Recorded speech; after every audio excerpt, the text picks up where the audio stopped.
We need a fill there though. We need a fill, and I always hate writing fills. Well, we're back with Sunday Riff Refinery number 14. I am fresh back from getting married and my honeymoon went fantastic. I didn't touch a guitar for like 2 weeks, it feels like. And so today we're going to record something that I wrote a little bit before I left for my wedding and my honeymoon. And I was in the mood to write grunge. If you didn't watch last week's video, I wrote something in the vein of like Superheaven and a lot of other like modern grunge bands. Today we're going to do the same thing, but we're working with a fuzz pedal again, and today we're using, yet again, the Fuzz Imp Machina 2. It's a fantastic fuzz / distortion pedal. It's got a ton of settings on it, half of which I don't know what they do. I twisted knobs until it sounded good. So this is the tone we're working with today.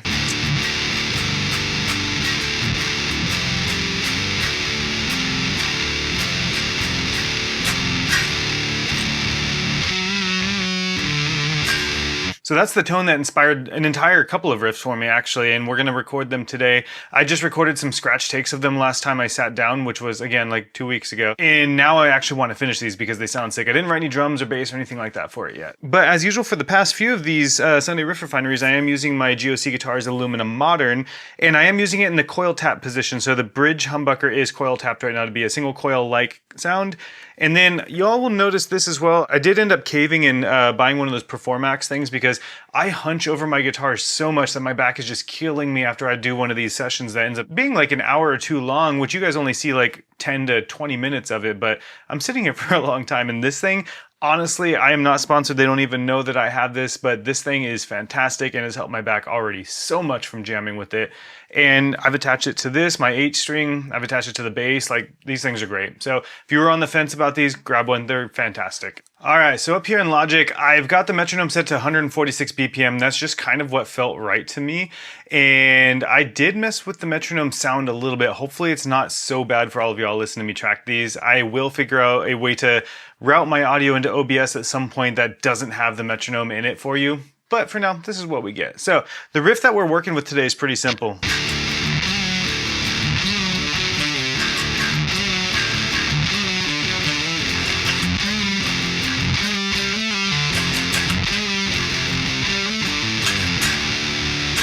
So that's what I'm working with today. It's a simple riff. It sounds like Seether to me, and I don't know if you all agree with that, but it does definitely sound like something Seether would have written way back in the day, like 2006, 2007 kind of time frame there. And that's my jam. And I don't know if they used fuzz pedals. I'm sure they were just using distortion pedals and things of that sort. But as you can hear from this fuzz pedal, I've got it dialed in similar to a distortion, but it is destroying the signal a little bit more like the fuzz side of it would. And it's just kind of that sweet spot for me. It's thick. It's going to sound really good double track too. So let's go ahead and get a scratch take of this and see if we can double track it without too many mistakes this time. It's been a while, so I'm a little bit rusty.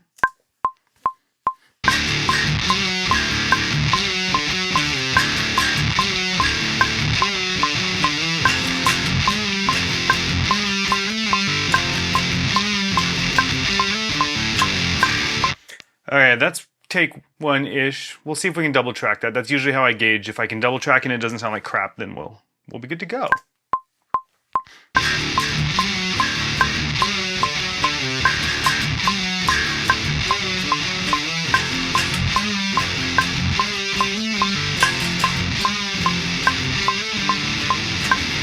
And obviously, we did not double track that well. It's already starting out that way, y'all. Let's go ahead and start that one from the top because I already heard I messed up the first tracking of it. So let's go.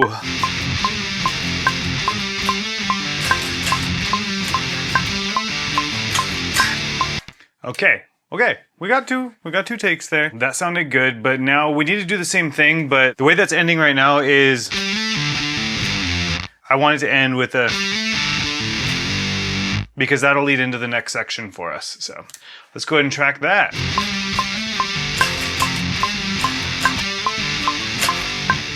Cool, we got that. Okay, so we've got two. Let's get some drums going on this now. So do we want this to be a typical grunge song and start out with just the guitar and then have the drums slam in the second measure of it, or do we have drums from the get-go? I think we do drums from the get-go. Let's not cheap out here. Let's just have this slam from the very start. See, I need to get a MIDI keyboard so that I can just start tapping this stuff in, and yes, I'm well aware that I have an electric drum set behind me. I'm not a good drummer though. I can play with my fingers, but I can't play with my hands. Make it make sense. All right, so we are using Robot Dog Drums Rock again. This is little preset that I've made on here that's a combination of the preset in there messing with the mixing stuff that's in the plugin already, and then the setup is super normal. It's not anything special. I have the STL control hub usually on the drum bus. I have that turned off just to save CPU right now, but this is what we've got. So pretty basic setup. Obviously we're unmixed right now, so that's what we are working with. Now let's go ahead and get some drums in this song though. I usually start at around 115 for the velocity. I don't know where I saw or read or heard about that, but that's just always what I've done. Okay, that works.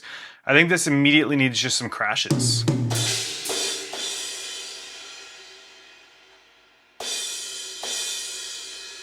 Let's see how that sounds. It's maybe too slow. Yeah, I think that's too slow. We'll humanize this all later. See, this is what happens every time I write some drums, then I realize that, man, I need to re-record the guitars to it. Let's fill that out and do what happens to me every single time, which is we've got to re-record these guitars. Let's get to it.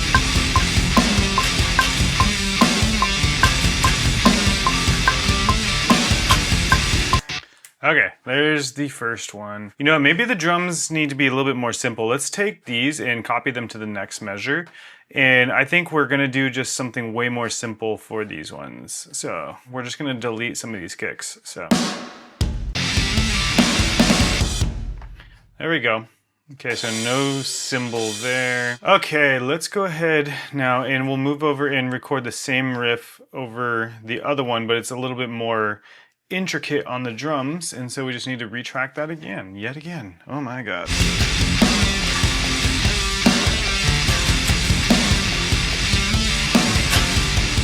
Cool.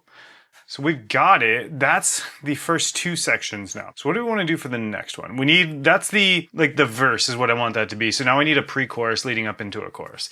I've already got some ideas for a chorus, honestly, in my head, but a pre-chorus, not too sure about. So maybe for the pre-chorus, we do something that's a riff on the main riff. So something like that.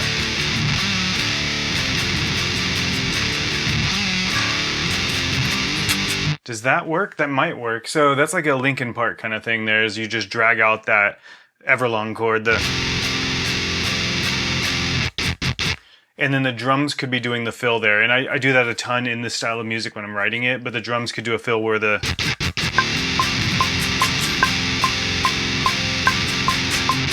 Let's track that twice. Gotta double track it. I don't know what is up with the accents lately.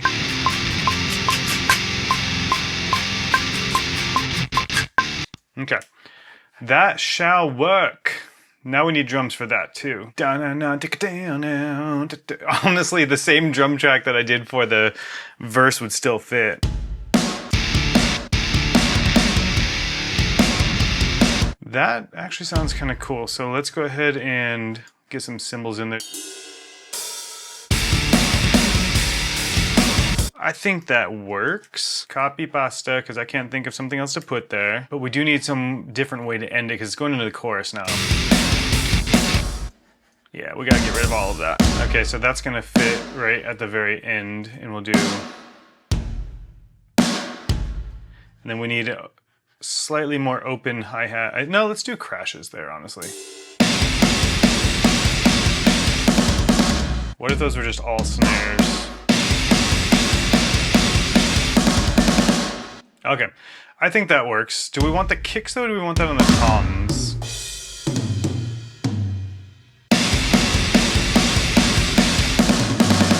Yeah, I think that works. Okay, so now we need to go and write a chorus. So the chorus idea that I had is still really, really simple. We might do like a lead guitar over it. I haven't decided yet, but it's just... So those Everlong chords, and to whoever called those the Everlong chords in my comments a while back, I cannot stop calling them that at this point, so thank you.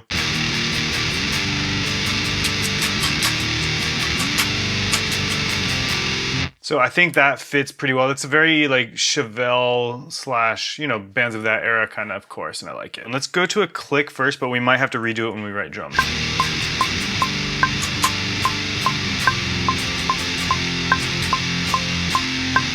Okay, let's see. Let's see if the drums fit that. The drums should be honestly just simple and chill for this. And then in the second measure of the drums, we'll come in with like more, not a double kick sequence, but like more. It's the best way I can think to put it, more. Okay, da da da da da da. Or do we want something slow?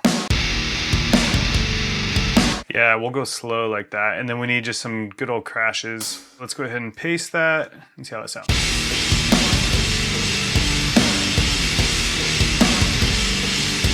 We need a fill there though. We need a fill, and I always hate writing fills. That's what I need to practice. I don't even need to practice guitar. I need to practice writing frickin' fills. Let's do my ye old faithful over here. Daka daka. Okay, so now we need to do just straight, you know what, let's paste it all, but we're gonna add a ton more kicks to it. So we'll go through and just start adding them in.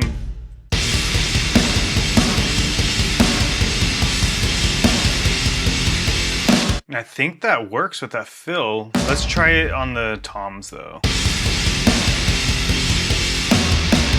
I think that sounds just a little bit better. Honestly, this isn't bad. This is pretty sick. We need a lead for this though. All right, maybe it's time for us to use the whammy bar on here. Let's do it. Let's just go for something very, not ambient, very atmospheric. And we may or may not add some effects to it in the final mix. I'm not gonna add any effects on it right now though.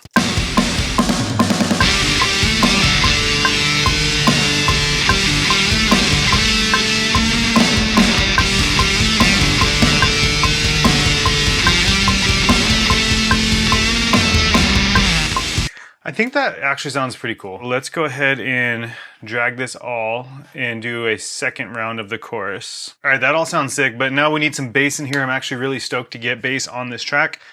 So since we're in drop D, you already know I'm gonna grab the jazz bass, BRB. And as usual for the bass, we are using the STL Tones AmpHub, and we're going into just the Ampere as usual. Cabinets I've left alone with the dynamic 421 and 112 on the hoppy bass like preset. Messed with the EQ a little bit, and the rest I do in post. So the tone that we've got here sounds like this. We may add some fuzz to this later, who knows? But let's go ahead and make sure that we record first.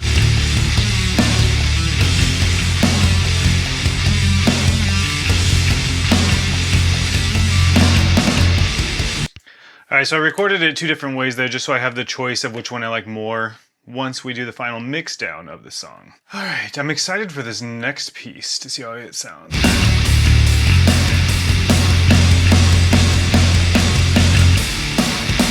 I like it. I like it. Do I? Oh, I accidentally deleted it. And redo probably isn't gonna work. Nah, redo will not save me there. Got undo happy with the key commands there. Let's go. Let's do it again.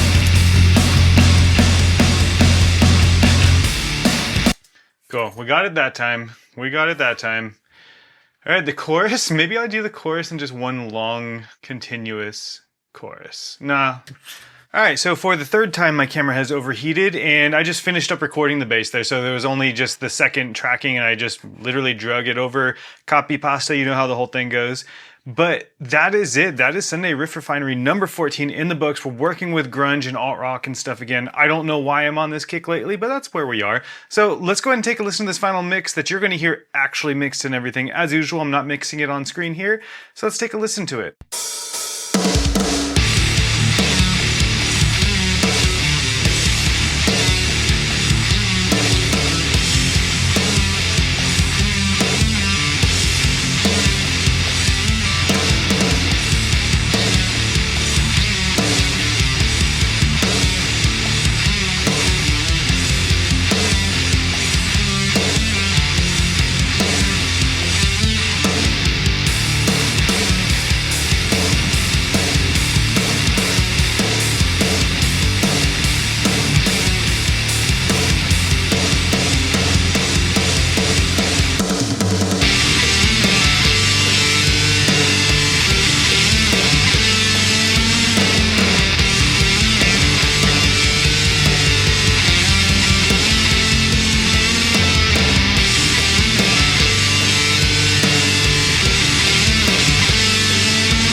So that's what we ended up with. I think that sounds sick. I don't know what kind of vocals need to go on it, but what kind of vocals do you think needs to go on that? I've already got a couple of people in mind. One really good friend of mine that's also putting some stuff down on another track or two or three, you never know.